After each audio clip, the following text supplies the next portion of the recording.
विश्वरत्न Bodhisattva doctor Babasaheb Ambedkar आणि ज्या ज्या महापुरुषांनी महानायकांनी आमच्या हक्काची अधिकाराची लढाई लढली त्या सर्व महापुरुषांना महानायकांना मी त्रिवार वंदन करतो।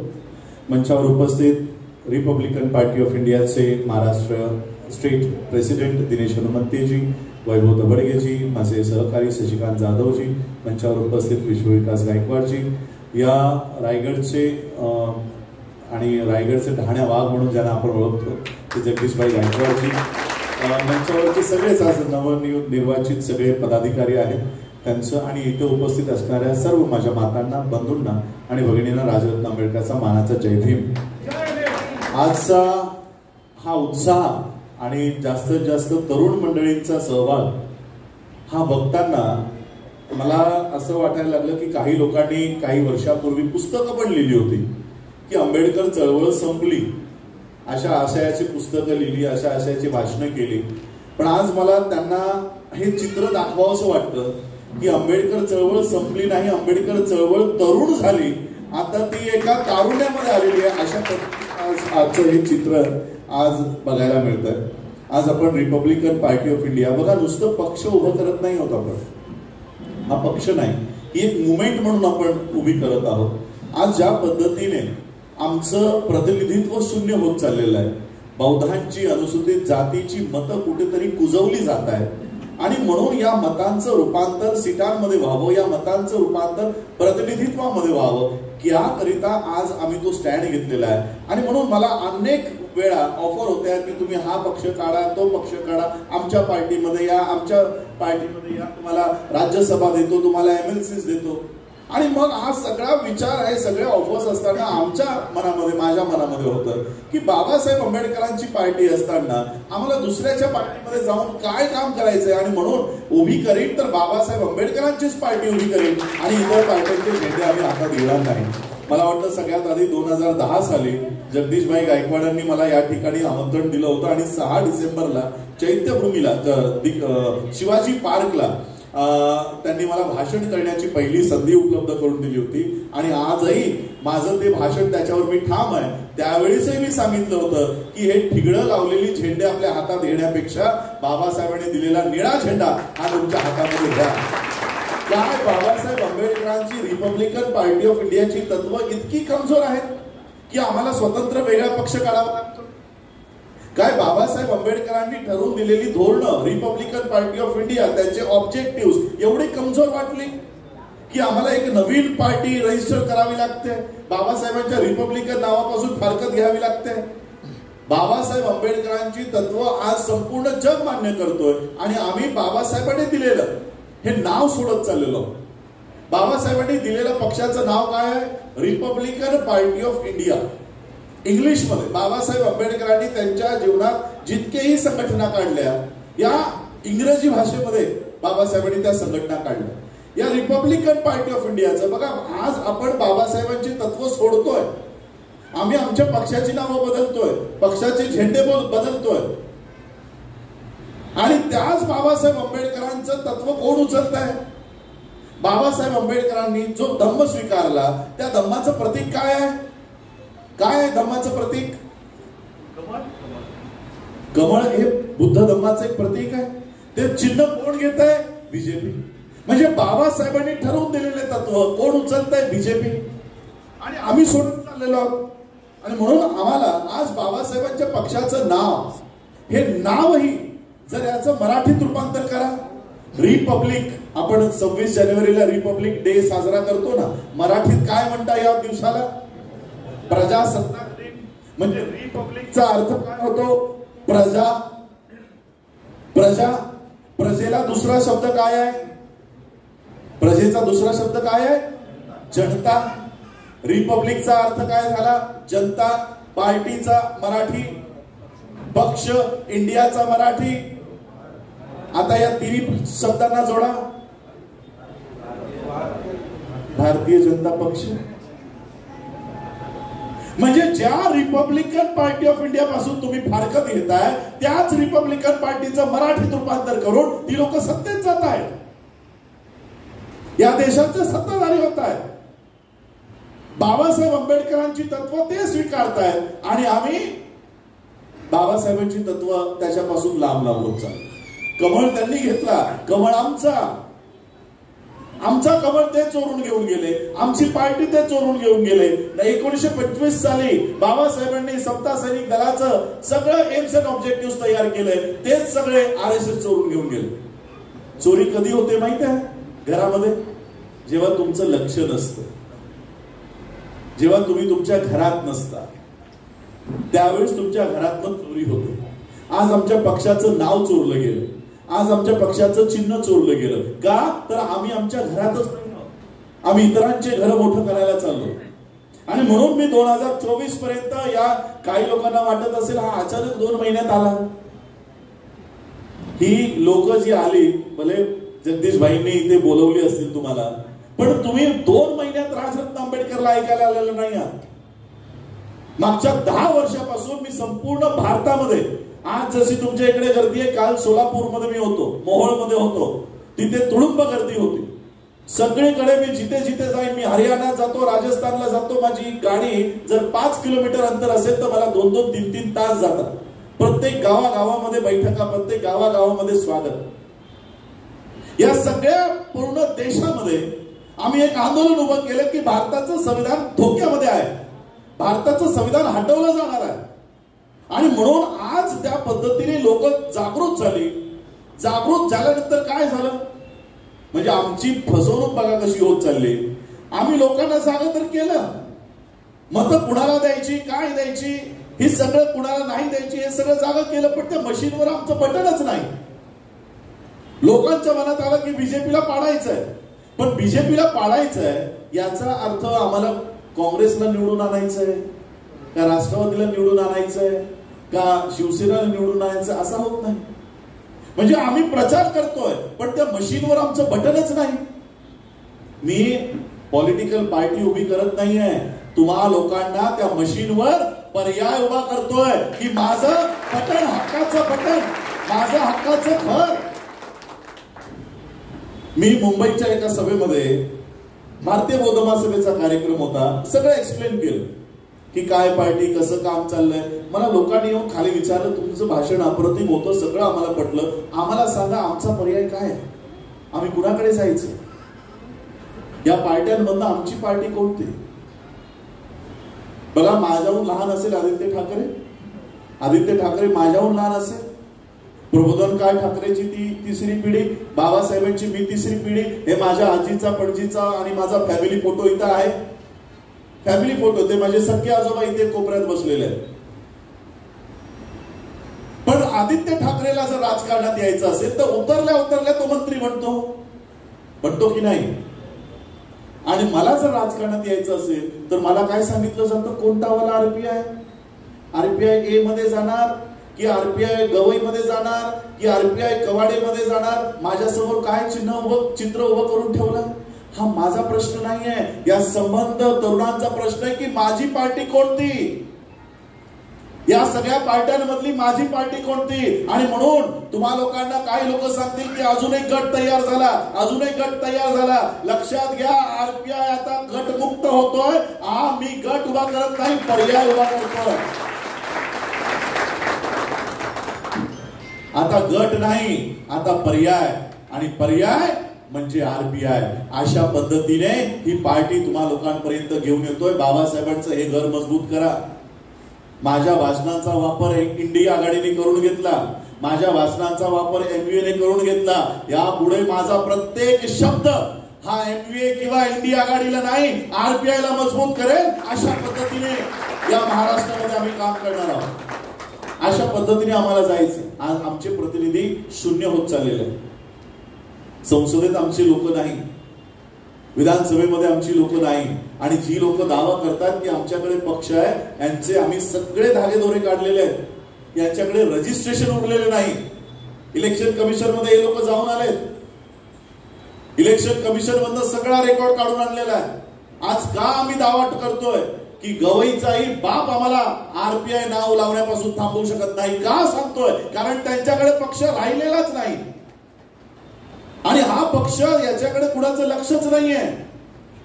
1956 साली बाबासाहेबांनी स्वतः घोषणा करून दिलेली आहे, आणि आमची इतक्या वर्ष फसवणूक झाली. काय दावा करतो माहिती आहे? आठवले संसदेमध्ये भर सभेत उभं राहून सांगतात की माझा बाबासाहेबांचा पक्ष आहे, माझी जी पार्टी आहे ती बाबासाहेब आंबेडकरांची पार्टी आहे. याचा जरा रेकॉर्ड काढा. या पार्टीची स्थापना 2022 सालची आहे.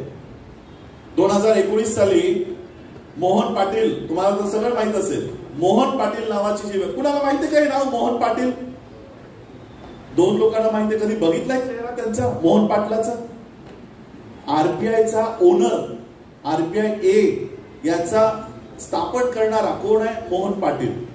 जो माणूस आमच्या समोर कधी आला नाही, ज्याने कधी निवडणूक लढवली नाही, त्याचा मालक मोहन पाटील आहे. रामदास आठवलेला जर निवडणूक लढवायची असेल तर मोहन पाटील सही करतो. आणि आपल्याला काय सांगितलं जातं? आठवले आरपीआयचा अध्यक्ष आहे. आम्हाला काय सांगितलं? भाई बरोबर बोलतोय मी? मोहन पाटलाची एबी फॉर्म वर सही आजही चालते. आजही एबी फॉर्म वर मोहन पाटील नावाचा गृहस्थ. कुठे राहतात ते? भोपाळला. भोपाळला राहतात. कधीही समाजात नाही, कधीही भाषण नाही, कधीही प्रचार नाही, असा आरपीआय यांच्या हातात होता. आणि मग यांनी, मोहन पाटलांनी एका रात्रीत आठवलेला काढून टाकला की तुला आम्ही काढतो. मग आता आठवलेला पार्टी हवी होती की आरपीआय ए मधनं तर काढलं. त्या एचं नाव किती लोकांना माहिती आहे? आरपीआय एचा फुल फॉर्म माहितीये तुम्हाला? आरपीआय ए याचा फुल फॉर्म काय आहे?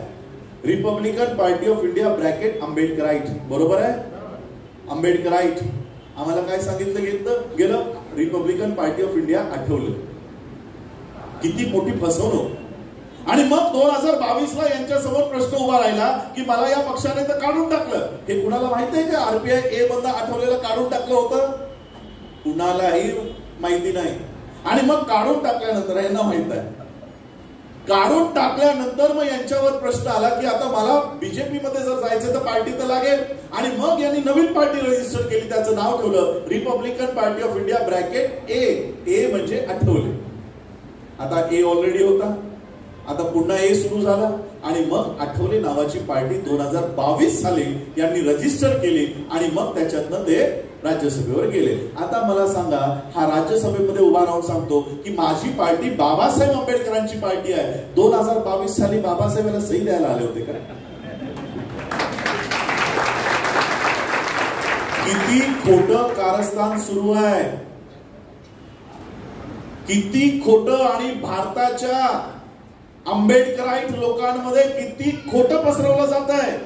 का? तर आम्ही तिकडे उभं राहून दावा करायला तयार नाही की याची पार्टी बाबासाहेबांची पार्टी नाही म्हणून. आम्ही काय करतोय? आम्ही आमचे वेगवेगळे गट काढतोय, वेगवेगळ्या पार्ट्या काढतो आणि त्याच काम करतोय. आणि म्हणून मी आज उभा राहिलोय. संसदेमध्ये जाऊन उभा राहून सांगणार आहे की याची पार्टी बाबासाहेबांची पार्टी नाही. आमची बाबासाहेब आंबेडकरांनी 30 सप्टेंबर 1956 साली रजिस्टर काढलेली, घोषणा केलेली खरी आरपीआय आज मी घेऊन चालत आहे. हे महाराष्ट्राच्या आणि भारताच्या जनतेला सांगणार आहे. आणि त्यासाठी मला तुम्हाला सगळ्या तरुणांचा सहभाग हवा. हे काम एकट्या दुकट्याचं नाही. काय माझा बेंचमार्क म्हणजे काय म्हणतो आपण की ज्याला आपण बघतोय कुणाला आम्हाला टफ द्यायचंय. अमित शहाचा एक नारा होता, 1 बूथ 20 यूथ. एका बूथच्या मागे 20 यूथ हा त्यांना जोडायचा होता. आणि प्रत्येक बूथ मध्ये 20 तरुण त्यांना ते पोलिंग एजंट्स म्हणून त्यांना करायचा होता. 2019 सालीचा त्यांचा हा टार्गेट होता. आमची लोकसंख्या थोडी कमी आहे. कमी जरी असली तरी आम्ही 1 बूथ कमीत कमी 5 यूथ अशा पद्धतीने आम्ही जाणार आहोत. आणि प्रत्येक सीट 29 सीट्स. आम्ही 29 सीट्स का टार्गेट करत आहोत? सुरुवातीला आम्ही अनुसूचित जातीच्या काही सीट्स आणि काही जनरल सीट्स वरही आमचे उमेदवार आता उभे राहिलेले आहेत. तर या 29 सीटवर आम्ही का भर देत आहोत? अरे हे तर बाबासाहेबांनी आम्हाला मिळवून दिलंय ना. माहितीये तुम्हाला या 29 सीटा कशा आल्या, अस्तित्वात कुठून आल्या? महाराष्ट्राचं, अख्ख्या देशाचा आकडा वेगळा. बाबासाहेब आंबेडकर राऊंड टेबल कॉन्फरन्सला गेले हे सगळ्यांना माहित आहे. 1930, 31, 32 ला बाबासाहेब राऊंड टेबल कॉन्फरन्स गोलमेज परिषदेला गेले. आणि गोलमेज परिषदेमध्ये मग गांधी तिकडे आले. आणि मग गांधींनी फक्त बाबासाहेब आंबेडकरांचा विरोध करायचं काम केलं. आणि हे विरोध करत असताना बाबासाहेब आंबेडकर गांधींपेक्षा वरचढ ठरलं. मग त्या इंग्रजांना वाटलं की बाबासाहेब आंबेडकर जे मागतायत ते बरोबर आहे, यांची लोकसंख्या मोठ्या प्रमाणात आहे, हे हिंदू नाही आहेत आणि म्हणून यांनाही स्वतंत्र मतदारसंघ आम्हाला देणं गरजेचं आहे. काय मागितलं होतं बाबासाहेबांनी की आम्ही हिंदू नाही आहोत, आम्ही मुसलमानही नाही आहोत, आम्ही सिखही नाही आहोत, आम्ही ख्रिश्चनही नाही आहोत, त्यामुळे आम्हाला आमचा स्वतंत्र मतदारसंघ द्या, जिथे उमेदवारही आमचा असेल आणि मतदारही आमचा असेल. आम्हाला तुमच्या मतांवर अवलंबून राहायचं नाही, आम्हाला तुमच्या मतांवर अवलंबून राहायचं नाही, म्हणून आम्हाला स्वतंत्र मतदारसंघ द्या. असे 143 स्वतंत्र मतदारसंघ बाबासाहेब आंबेडकरांना राऊंड टेबल कॉन्फरन्स मध्ये जाहीर करून टाकलं. त्याला म्हणतात कॉम्युनल अवॉर्ड. हा कॉम्युनल अवॉर्ड बाबासाहेबांना दिला आणि मग गांधींनी तिथे सांगितलं की हा मतदारसंघ जर तुम्ही बाबासाहेबांना देत असाल, स्वतंत्र मतदारसंघ म्हणजे उमेदवारही अनुसूचित जातीचा आणि मतदारही अनुसूचित जातीचा. गांधींनी सांगितलं नाही, मी असं होऊ देणार नाही. हे मतदारसंघ जर त्यांना देत असाल तर मी प्राणांतिक उपोषण करेन, प्राणांतिक उपोषण करेन. आणि मग त्यांनी प्राणांतिक उपोषणाला सुरुवात केली. बाबासाहेब म्हणाले तुम्ही जगा मारा, मला त्याच्याशी काही नाही, माझ्या लोकांसाठी आणलेले अधिकार मी देणार नाही, परत देणार नाही. गांधींनी सांगितलं तुम्ही स्वतः परत देऊन टाका. बाबासाहेब म्हणाले मी देणार नाही. समोरच्या खांबाला गोळी लावून मला लटकावून गोळी जरी घातली तरी माझ्या लोकांचे अधिकार मी मुळीच परत देणार नाही. हा बाबासाहेबांचा स्टँड होता. आणि मग गांधींनी आमच्या लोकांची घरं जाळायला घेतली, लोकांना मारायला घेतलं, त्यांच्या लोकांनी वस्त्यांमध्ये हिंसाचार केला. आणि बाबासाहेबांनी प्रश्न केला की बाबासाहेब हे मतदारसंघ जे तुम्ही घेऊन आलात तिथे तुमची लोकच राहिली नाही तर काय कराल? आणि मग शेवटी बाबासाहेबांनी पुणे करारावर सही केली. पुणे करार काय आहे की बाबासाहेबांनी जे स्वतंत्र मतदारसंघ आणले होते ते बाबासाहेबांनी सोडायचे आणि त्या बदल्यात संयुक्त मतदारसंघ द्यायचे. सेपरेट इलेक्टोरेट सोडायचा आणि जॉईंट इलेक्टोरेट घ्यायचा. म्हणजे काय? अनुसूचित जातीसाठी या फलाना जागा असतील पण तिथे आमचाही मतदार मत देईल. आता मला सांगा, अनुसूचित जातीच्या या सीट्स यांचं अस्तित्व, यांचा जन्म कुठून झाला की गांधींच्या प्राणाच्या बदल्यात या सीट आम्हाला दिल्या. मग गांधींच्या प्राणाच्या बदल्यात आम्हाला या सीटा दिल्या ना, मग या सीटांवर तुम्ही तुमचा उमेदवार का उभा करता हा आमचा पहिला प्रश्न आहे. गांधींच्या जीवनदानाबद्दल दिला ना, मग गांधी मेल्या तुमचा करार संपला की काय? दुसरा माझा प्रश्न आहे, बीजेपी आरक्षणाचा विरोध करते, बीजेपी पब्लिक सेक्टरचा विरोध करते. बीजेपीचे निर्मला सीतारामनने संसदेत उभं राहून भाषण केलंय की आम्ही 2 वर्षात सगळे सरकारी क्षेत्र खासगी करणार आहोत, सगळे सरकारी पब्लिक सेक्टर्स आम्ही विकून टाकणार आहोत. माझा प्रश्न बीजेपीला हा आहे, जर तुमचा आरक्षणाला विरोध आहे, जर तुमचा पब्लिक सेक्टरला विरोध आहे, मग आरक्षित सीटांवर तुम्ही तुमचा उमेदवार का उभा करता? नरेंद्र मोदी जर एका बापाची औलाद असेल तर अनुसूचित जातीच्या सीटवर एकही उमेदवार उभा करणार. तर पब्लिक मध्ये तुम्ही आरक्षणाचा विरोध करता आणि मागच्या दाराला त्या आरक्षित सीटावर उमेदवारही देता. याला तर 2 बापाचा म्हणा. म्हणजे आरक्षण हटा, आरक्षण गेलं पाहिजे हे जाहीर बोलता आणि आरक्षणाचं सीटही पाहिजे. एक काहीतरी भूमिका घ्या. आणि म्हणून या आरक्षित जागांवर आम्ही आमचा दावा करणार आहोत की या सीटा गांधींच्या जीवनदानाबद्दल आम्हाला मिळालेल्या आहेत आणि बीजेपीचा आरक्षणाला विरोध आहे, त्यामुळे बीजेपीने पण नैतिकता दाखवून या सीटा लढवू नये. त्या सीटा आम्ही लढणार. आरपीआय लढेल आणि त्यांचे समाजाचे खरे प्रतिनिधी आम्ही त्या ठिकाणी पाठवणार. 15 ऑगस्ट पासून किंवा येणाऱ्या काही तारखांमध्ये आम्ही सगळी ती बैठक घेऊन महाराष्ट्राचा हा दौरा आम्ही काढत आहोत. आणि लक्षात घ्या, आज जी आरपीआय म्हणून आपण हा पक्ष उभा करत आहोत, हे मिशन उभं करत आहोत, याच्यामध्ये आपण एकटे नाही आहोत. काही लोकांना वाटेल आपण तर यापूर्वी प्रयोग केला, वंचितला आपण सपोर्ट केला, आमचे मतदार, आमची एवढी लोकांनी मतं दिली पण सीटा आल्या नाही. बघा, राजकारणामध्ये तुम्हाला बाबासाहेब आंबेडकरांनी शेड्यूल कास्ट फेडरेशन का बरखास्त केला असेल? कारण तो एका जातीपुरता शेड्यूल कास्ट फेडरेशन म्हणजे महार, मातंग, चांभार, ढोर या सगळ्यांना एकत्रित केल्यानंतर बनला शेड्यूल कास्ट फेडरेशन. बाबासाहेबांनी तो पक्ष बरखास्त केला आणि रिपब्लिकन पार्टी ऑफ इंडिया काढला, जनतेचा पक्ष म्हणून काढला, की भारताची जनता, भारताची प्रजा, आणि त्याच प्रजेला आज आपण सोबत घेत आहोत. आज घडीला मनोज जरांगे पाटलांचा मला संपूर्ण अनुसूचित जातीच्या सीट्सवर पाठिंबा मिळालेला आहे, की जितकेही अनुसूचित जातीच्या सीट्स आहेत तिथे मराठा 50,000 ते 58,000 मतदार आमचा प्रत्येक अनुसूचित जातीच्या सीटवर आहे. ही सगळी मतं आम्ही तुम्हाला देऊ का, तर हा आंबेडकर त्या मनोज जरांगे पाटलाच्या सोबत बरोबरीने पहिल्या दिवसापासून. आणि म्हणून मी सांगत असतो, आम्हाला सागर बंगला माहिती आहे, सागर बंगला माहित आहे का? बहुतेक लोकांना माहित नसेल. काय आहे? फडणवीसाचा बंगला.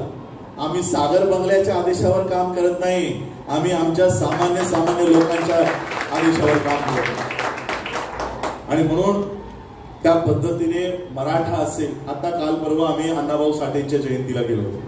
त्यांचा नातू सचिन साठे मातंग कम्युनिटीचा पूर्ण त्यांनी आम्हाला पाठिंबा दिलेला आहे. सगळ्या अनुसूचित जातीवर आज आम्ही त्या सीट्सवर अशी ही सगळी एकत्रित करून आम्ही या येणाऱ्या इलेक्शन्स मध्ये ही आघाडी थर्ड फ्रंट म्हणा, हा थर्ड फ्रंट जर MVA ने आम्हाला सीटा नाही सोडल्या किंवा महायुतीने आमच्या उमेदवार पाळायला असे जर उमेदवार उभे केले आमच्या सीटांवर, तर आम्ही थर्ड फ्रंट उभा करून बौद्ध, मराठा आणि मातम आणि त्यातही मुस्लिम अशा पद्धतीने माळी आहे, हे सगळे या ज्या जातीची समीकरणं पूर्ण महाराष्ट्रामध्ये आहेत या सगळ्यांना एकत्रित घेऊन आम्ही त्या सीटांवर कंटेस्ट करणार आहोत.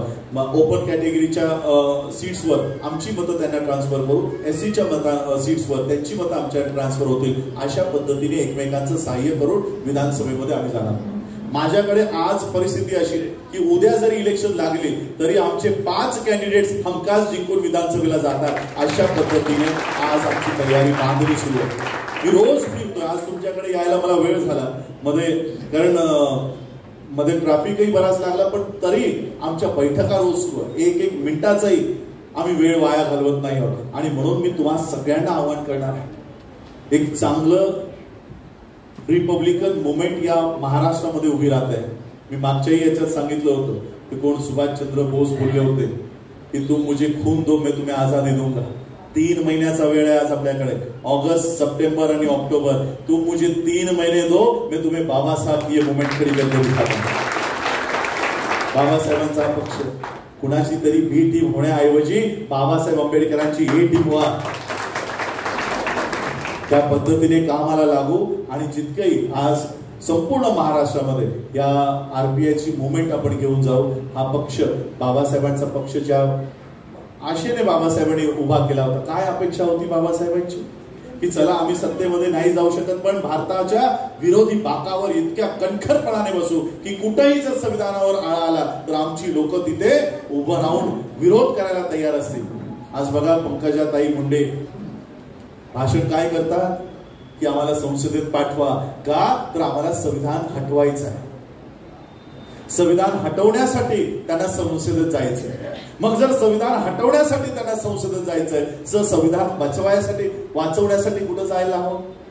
संसदेत. आमचं काय चाललंय?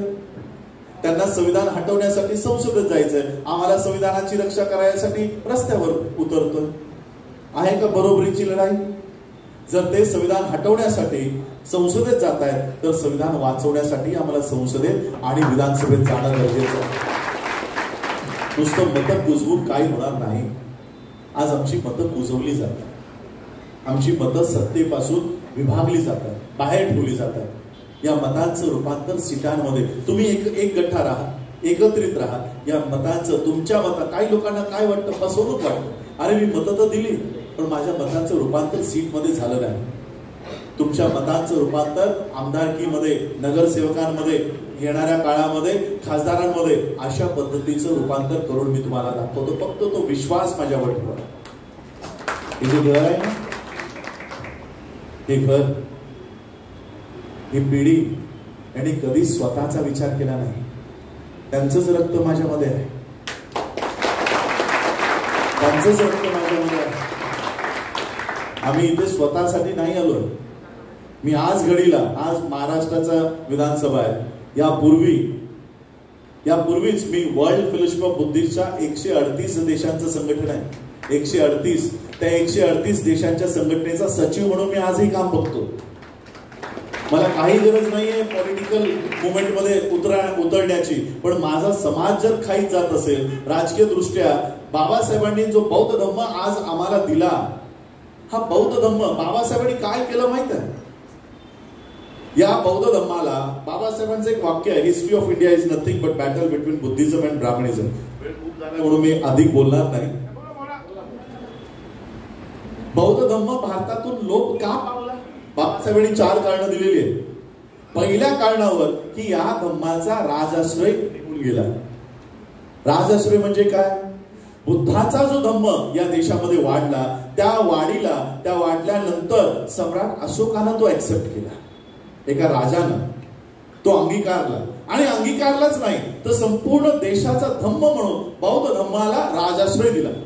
आणि केवळ सम्राट अशोकाने नाही, त्यांच्या येणाऱ्या 10 पिढ्यांनी हा धम्म स्वतःचा आणि देशाचा धम्म म्हणून त्यांनी स्वीकारला.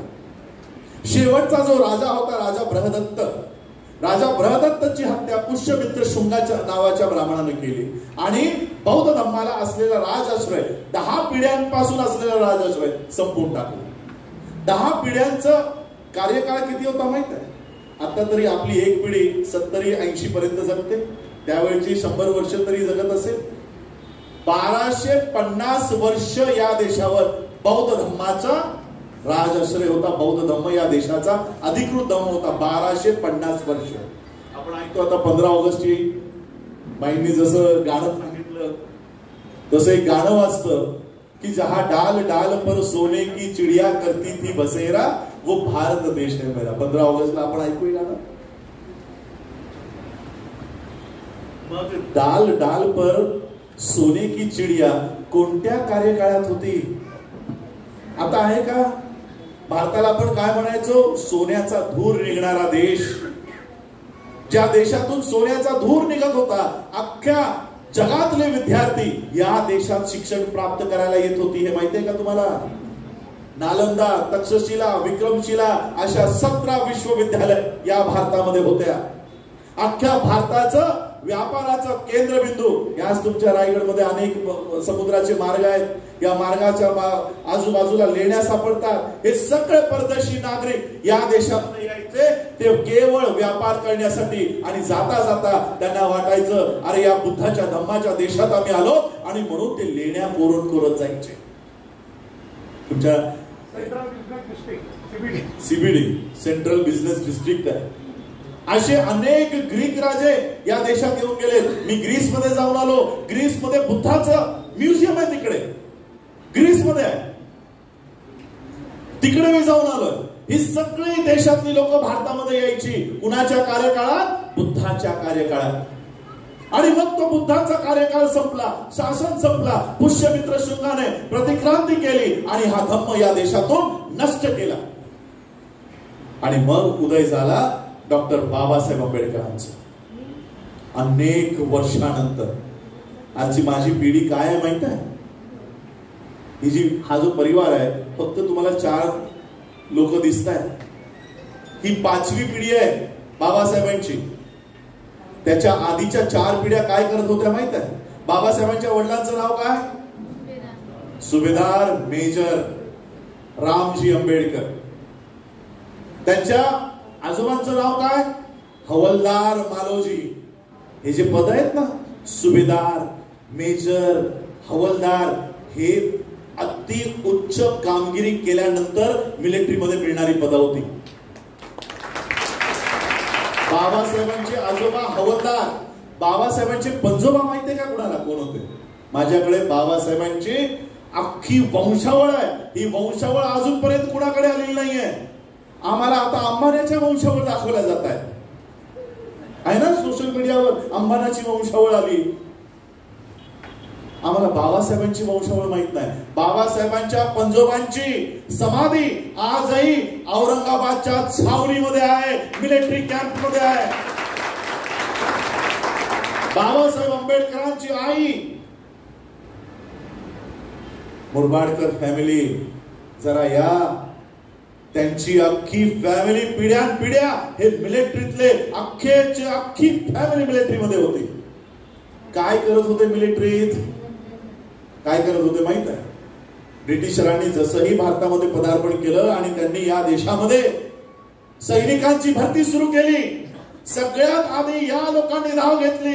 का तर माझ्या समाजाला मागच्या 2500 वर्षापासून यांनी अस्पृश्य तयार करून ठेवलाय, अस्पृश्य बनवून ठेवलाय. या अस्पृश्यतेतून बाहेर पडायचं असेल तर या लोकांकडे शिरून हत्यार आपल्या हातात घेतलं पाहिजे.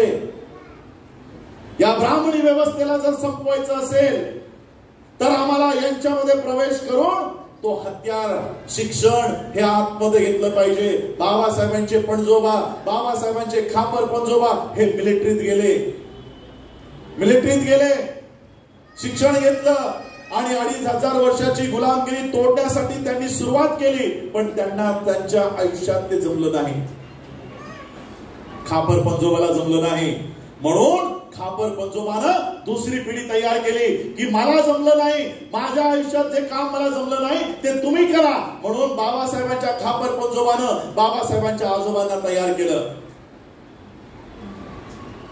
हवालदार मालोजींना त्यांच्या आयुष्यात या 2500 वर्षाच्या गुलामगिरीतून त्यांच्या समाजाला बाहेर काढता आलं नाही. म्हणून त्यांनी त्यांच्या मुलालाही मिलिटरीमध्ये टाकलं आणि मग त्यांना तयार केलं की मला हे शक्य झालं नाही, हे तुम्ही करा. आणि ते सुभेदार झाले, मेजर झाले आणि त्यांना त्यांच्या आयुष्यामध्ये हे काम करता आलं नाही. या समाजाला 2500 वर्षाच्या गुलामगिरीतून सोडवता आलं नाही आणि म्हणून त्यांनी त्यांच्या पुढच्या पिढीला तयार केलं आणि मग तयार झाले डॉक्टर भीमराव रामजी आंबेडकर.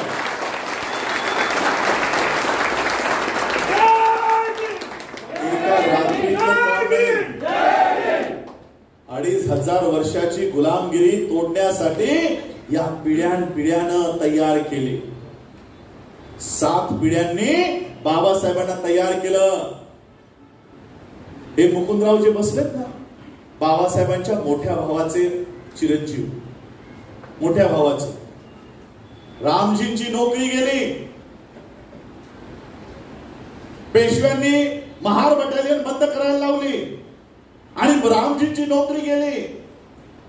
रामजींना वाटत होतं की मी माझा मुलगा तयार करेन, या अस्पृश्य व्यवस्थेच्या याच्यातून सोडवण्यासाठी मी माझ्या मुलाला तयार करत होतो. पण आता माझी नोकरी गेली, माझ्याकडे पैसे नाही, मी माझ्या मुलाला कुठून शिक्षण देऊ, कसं शिक्षण देऊ? त्यांनी त्यांच्या मोठ्या मुलाला बोलावलं. मोठ्या मुलाला बोलावून सांगितलं की आनंदा, मला खूप मोठा विश्वास आहे की हा भिवा पुढे जाऊन काहीतरी करेल. बाबासाहेबांना लहानपणी भिवा म्हणायचे. हा भिवा मोठं काहीतरी काम करणार आहे, पण माझ्याकडे आता पैसे नाही. तुम्हा दोघांचं शिक्षण पूर्ण करण्यासाठी माझ्याकडे पैसे नाही, घर चालवण्यासाठी माझ्याकडे पैसे नाही. या